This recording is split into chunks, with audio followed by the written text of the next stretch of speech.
குளு குளுன்னு காத்து வீசுது. உங்கள் சத்யாவில் குளு குளு ஏசி ஆஃபர்.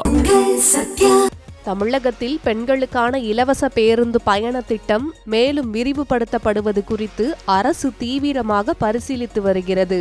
இதற்காக கர்நாடகாவின் சக்தி திட்டம் குறித்து ஆய்வு மேற்கொள்ளப்பட்டு வருவதாக தகவல் வெளியாகியுள்ளது. தமிழகத்தில் தற்போது சாதாரண அரசு நகர பேருந்துகளில் மட்டுமே பெண்களுக்கு வழங்கப்பட்டு வரும் இலவச பயண திட்டத்தை மேலும் பல வகை அரசு பேருந்துகளுக்கும் விரிவுபடுத்துவது குறித்து போக்குவரத்து துறை ஆய்வு மேற்கொண்டு வருகிறது. இதற்காக கர்நாடக அரசின் சக்தி திட்டத்தின் செயல்பாடு ஆராயப்பட்டு வருகிறது.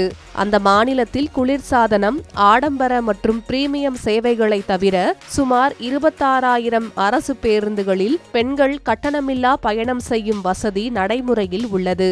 அதே மாதிரியான திட்டம் தமிழகத்திலும் அமல்படுத்தப்பட்டால் தினமும் கூடுதலாக சுமார் 28 லட்சம் பெண்கள் பயன்பெறுவார்கள் என போக்குவரத்து துறையின் முதல்கட்ட ஆய்வில் தெரிய வந்துள்ளதாக தகவல் வெளியாகியுள்ளது.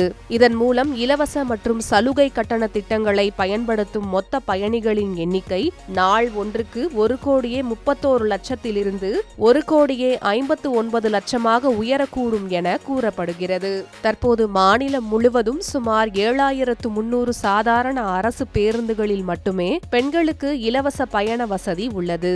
இதன் மூலம் தினமும் சுமார் 70 லட்சம் பெண்கள் பயனடைந்து வருகின்றனர். திட்டம் விரிவுபடுத்தப்பட்டால் தமிழ்நாடு அரசு போக்குவரத்து கழகத்தின் சுமார் 7,600 புறநகர் பேருந்துகளும் அரசு விரைவு போக்குவரத்து கழகத்தின் சுமார் 500 ஏசி இல்லாத இருக்கை வசதி கொண்ட பேருந்துகளும் இந்த திட்டத்தின் கீழ் வர வாய்ப்புள்ளது.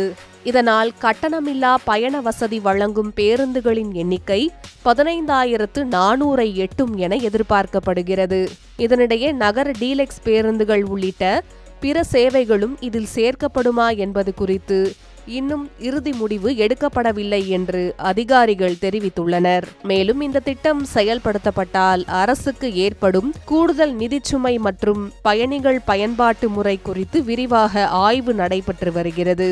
தற்போது பெண்களுக்கான கட்டணமில்லா பேருந்து பயண திட்டத்தை செயல்படுத்துவதற்காக ஆண்டுதோறும் சுமார் 3,600 கோடி ரூபாயை தமிழக அரசு போக்குவரத்து கழகங்களுக்கு இழப்பீடாக வழங்கி வருகிறது. இத்திட்டம் விரிவுபடுத்தப்பட்டால் பெண்களின் பயண செலவு மேலும் குறைவதுடன் தொலைதூர கல்வி, வேலை, மருத்துவம் மற்றும் குடும்ப தேவைகளுக்கான பயணங்களுக்கும் அதிக அளவில் உதவியாக இருக்கும் என்று போக்குவரத்து துறை அதிகாரிகள் தெரிவித்துள்ளனர்.